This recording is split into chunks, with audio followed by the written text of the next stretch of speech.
श्यावर रामचंद्र भगवान की जय। कल से महाराज दशरथ जी के देवलोक गमन के पश्चात भरत जी का जनकपुर से आगमन व माता कौशल्या जी से मिलन हुआ व आगे पूरा भरत चरित्र सुनने को मिलने वाला है। आपको अच्छा लगे तो चैनल को सब्सक्राइब कर दें ताकि पूरा रामचरित्र आपको सुनने को मिल सकेगा। तुलसीदास जी ने आगे साफ लिखा है कि भरत जी का परम पवित्र आचरण चरित्र मधुर सुंदर और आनंद मंगलों का करने वाला है। कलयुग के कठिन पापों और क्लेशों को हरने वाला है। महामोह रूपी रात्रि को नष्ट करने के लिए सूर्य के समान है। अतः आप सभी वीडियो श्रद्धा पूर्वक पूरे सुने। भरत चरित्र कल से शुरू हुआ है और आगे चलेगा। प्रेम पूर्वक पूरा सुने। भगवान अपने जीवन में भी मंगल ही मंगल करेंगे, विश्वास रखें, क्योंकि गोस्वामी तुलसीदास जी की बात कभी गलत नहीं हो सकती। अतः आप कृपा करके चैनल सब्सक्राइब कर दें व सभी वीडियो को पूरा सुने। बड़ा आनंद आएगा व मन एकदम पवित्र हो जाएगा। श्री राम जय राम। श्री राम जय जय राम। श्री राम जय राम। श्री राम जय जय राम। अब आगे चलते हैं।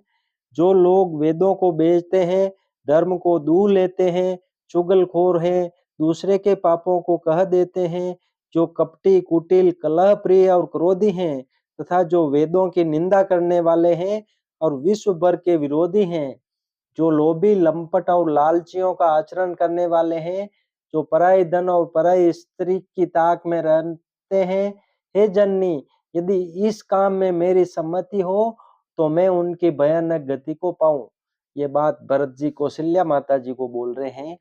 जिनका सत्संग में प्रेम नहीं है, जो अभागे परमार्थ के मार्ग से विमुख हैं, जो मनुष्य शरीर पाकर श्री हरि का भजन नहीं करते, जिनको हरिहर भगवान विष्णु और शंकर जी का सुयश नहीं सुहाता, जो वेद मार्ग को छोड़कर वाम वेद प्रतिकूल मार्ग पर चलते हैं, जो ठग हैं और वेश बनाकर जगत को छलते हैं, हे माता, यदि मैं इस वेद को जानता भी हूं तो शंकर जी मुझे उन लोगों की गति दे। माता कौशल्या जी भरत जी के स्वाभाविक ही सच्चे और सरल वचनों को सुनकर कहने लगी, हे तात, तुम तो मन वचन और शरीर से सदा ही श्री रामचंद्र के प्यारे हो। श्री राम तुम्हारे प्राणों से भी बढ़कर प्राण प्रिय हैं और तुम भी श्री रघुनाथ जी को प्राणों से भी अधिक प्यारे हो। चंद्रमा चाहे विष चुहाने लगे और पाला आग बरसाने लगे, जलचर जीव जल से विरक्त हो जाए और ज्ञान हो जाने पर भी चाहे मोह न मिटे, पर तुम श्री रामचंद्र के प्रतिकूल कभी नहीं हो सकते। इसमें तुम्हारी सम्मति है। जगत में जो कोई ऐसा कहते हैं, वे स्वप्न में भी सुख और शुभ गति नहीं पावेंगे। ऐसा कहकर माता कौशल्या ने भरत जी को हृदय से लगा लिया। उनके स्तनों से दूध बहने लगा और नेत्रों में जल छा गया। इस प्रकार बहुत विलाप करते हुए सारी रात बैठे ही बैठे बीत गई। तब वामदेव जी और वशिष्ठ जी आए। उन्होंने सब मंत्रियों तथा महाजनों को बुलवाया। फिर मुनि वशिष्ठ जी ने परमार्थ के सुंदर समयानुकूल वचन कहकर बहुत प्रकार से भरत जी को उपदेश दिया। वशिष्ठ जी ने कहा, हे तात, हृदय में धीरज धरो और आज जिस कार्य के करने का अवसर है उसे करो। गुरु जी के वचन सुनकर भरत जी उठे और उन्होंने सब तैयारी करने के लिए कहा। वेदों में बताई हुई विधि से राजा की देह को स्नान कराया गया और परम पवित्र विमान बनाया गया। भरत जी ने सब माताओं को चरण पकड़कर रखा, अर्थात प्रार्थना करके उनको सती होने से रोक लिया। वे रानियां भी श्री राम के दर्शन की अभिलाषा से रह गई। चंदन और अगर के तथा और भी अनेकों प्रकार के अपार कपूर, गुग्गल, केसर आदि सुगंध द्रव्यों के बहुत से बोझ आए।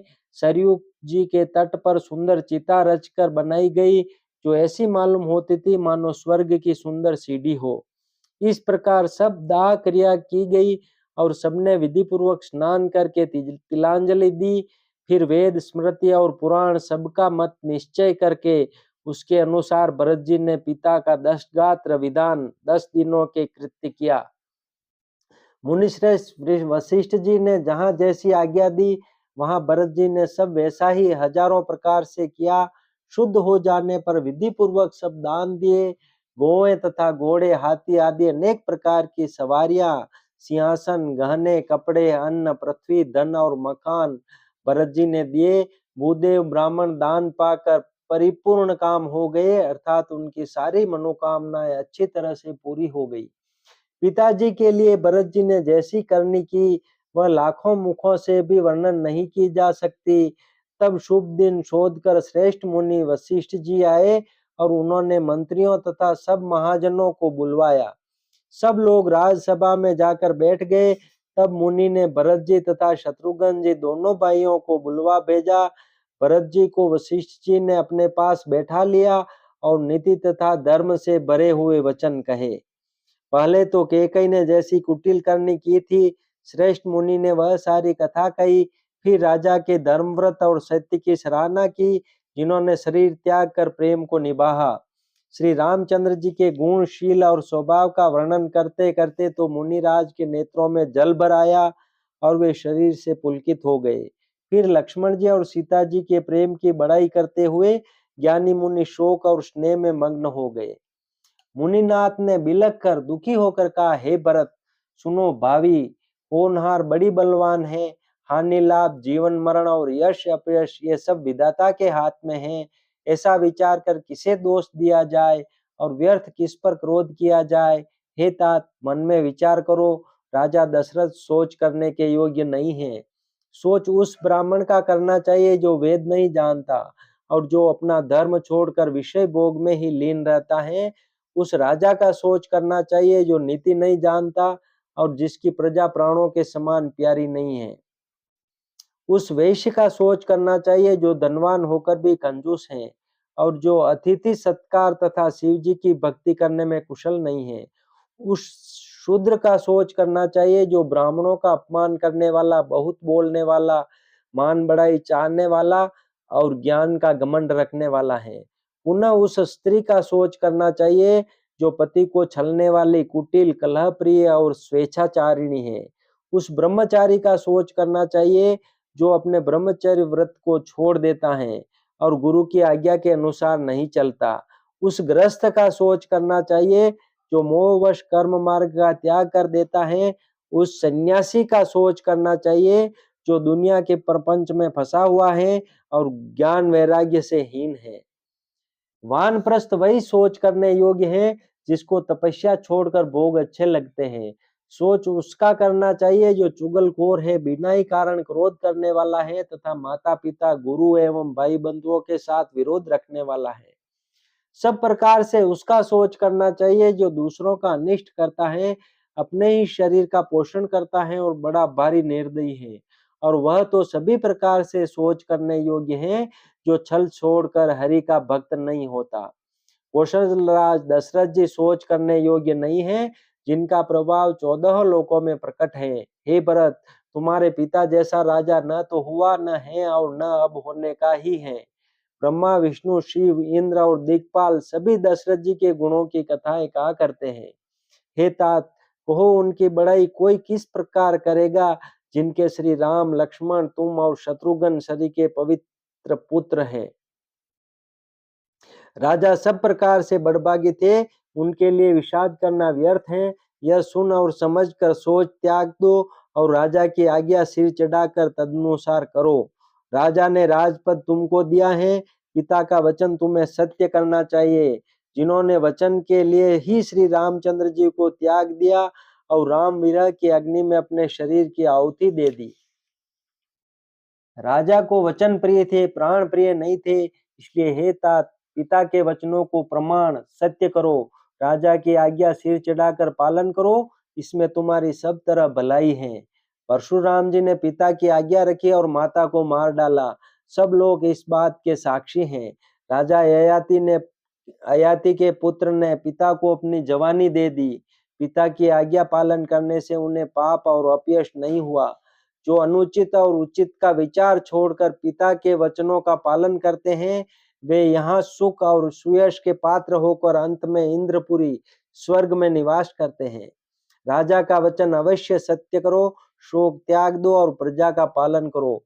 ऐसा करने से स्वर्ग में राजा संतोष पावेंगे और तुमको पुण्य और सुंदर यश मिलेगा, दोष नहीं लगेगा। यह वेद में प्रसिद्ध है और स्मृति पुराणादि सभी शास्त्रों के द्वारा सम्मत है कि पिता जिसको दे वही राज तिलक पाता है। इसलिए तुम राज्य करो, ग्लानि का त्याग कर दो, मेरे वचन को हित समझकर मानो। इस बात को सुनकर श्री रामचंद्र जी और जानकी जी सुख पावेंगे और कोई पंडित इसे अनुचित नहीं कहेगा। कौशल्या जी आदि तुम्हारी सब माताएं भी प्रजा के सुख से सुखी होंगी। जो तुम्हारे और श्री रामचंद्र जी के श्रेष्ठ संबंध को जान लेगा वह सभी प्रकार से तुमसे भला मानेगा। श्री रामचंद्र जी के लौट आने पर राज्य उन्हें सौंप देना और सुंदर स्नेह से उनकी सेवा करना। मंत्री हाथ जोड़कर कह रहे हैं, गुरु जी की आज्ञा का अवश्य पालन कीजिए। श्री रघुनाथ जी के लौट आने पर जैसा उचित हो तब फिर वैसा ही कीजिएगा। कौशल्या जी भी धीरज धरकर कह रही है, हे पुत्र, गुरु जी की आज्ञा पथ्य रूप है, उसका आदर करना चाहिए और हित मानकर उसका पालन करना चाहिए। काल की गति को जानकर विषाद का त्याग कर देना चाहिए। श्री रघुनाथ जी वन में है, महाराज स्वर्ग का राज्य करने चले गए और हे तात, तुम इस प्रकार कातर हो रहे हो। हे पुत्र, कुटुंब, प्रजा, मंत्री और सब माताओं के सबके एक तुम ही सहारे हो। विधाता को प्रतिकूल और काल को कठोर देकर धीरज धरो। माता तुम्हारी बलिहारी जाती हैं। गुरु की आज्ञा को सिर चढ़ाकर उसी के अनुसार कार्य करो और प्रजा का पालन कर कुटुंबियों का दुख हरो।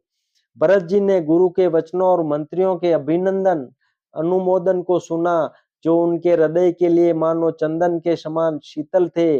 फिर उन्होंने शील, स्नेह और सरलता के रस में सनी हुई माता कौशल्या की कोमल वाणी सुनी। सरलता के रस में सनी हुई माता की वाणी सुनकर भरत जी व्याकुल हो गए। उनके नेत्र कमल जल आंसू बहाकर हृदय के विरह रूपी नवीन अंकुर को सींचने लगे। नेत्रों के आंसुओं ने उनके वियोग दुख को बहुत ही बढ़ाकर उन्हें अत्यंत व्याकुल कर दिया।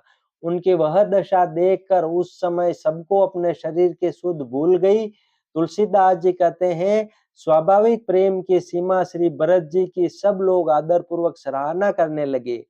धैर्य की दूरी को धारण करने वाले भरत जी धीरज धरकर कमल के समान हाथों को जोड़कर वचनों को मानो अमृत में डुबाकर सबको उचित उत्तर देने लगे। मास प्रायण 18वां विश्राम। बोलो सियावर रामचंद्र भगवान की जय। श्री राम जय राम जय जय राम, श्री राम जय राम जय जय राम, श्री राम जय राम जय जय राम, श्री राम जय राम जय जय राम। अब आगे का भरत चरित्र कल पढ़ेंगे। तब तक के लिए जय श्री कृष्ण, राधे राधे।